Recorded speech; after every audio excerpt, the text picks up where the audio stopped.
In the quiet recesses of many Australian minds, there is a growing niggle of uncertainty. They are concerned about what is over the horizon. Security of employment is not what it once was, and wage growth is just stagnating. Yet many people feel they live in a parallel universe. If they look around them, everyone else appears to be doing well enough. Happy snaps on Facebook and Instagram. The government is espousing unemployment rates that remain below 6%. People start to believe it may just be them. However, when Australians were asked how to define their financial situation by the Pew Research Centre, the level of collective concern became very evident. 65% were not or just making enough money to cover expenses. 65 to 94% were making a little more than this, and only 6% had more than enough to cover expenses. There are many reasons for such economic insecurity. However, at a basic level, what stands between most people and destitution is their job. There has been a rapid change from salaried work to contract and part-time work, particularly since the GFC. Many people may find it more difficult to maintain fixed costs like car payments and mortgages, particularly if expected incomes become less reliable. Paul Dale, an economist, states that a lot of these employees are working part-time because they can't find full-time work. Job numbers are growing, but entirely due to increase in part-time work.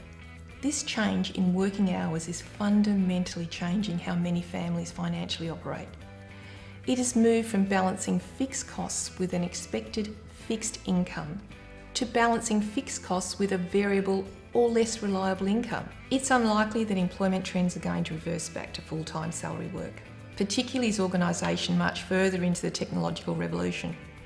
So what are the options to ensure the prosperity that Australians collectively deserve? Well, people's financial model may have to be rethought, adjusting from investing predominantly in fixed costs like a home and a car to one that reflects a less reliable income. The future is about flexibility, not rigidity. To do this, people may have to capitalise on technology by not owning a car, but participate in shared driverless vehicles, which is estimated to cost 1/10 of the cost of owning a car. They may not aspire to own their own house, but live in flexible accommodation, which may increase or decrease living space based on income. Taking this more flexible approach may relieve some of the potential financial stress. A mindset change would also be required by many Australians to achieve a lifestyle that matches a less reliable income. Success may not be defined by material possessions such as a house and all that goes with it, rather than an ability to maintain financial and social flexibility. This mindset change will also be required to be shared by the financial institution.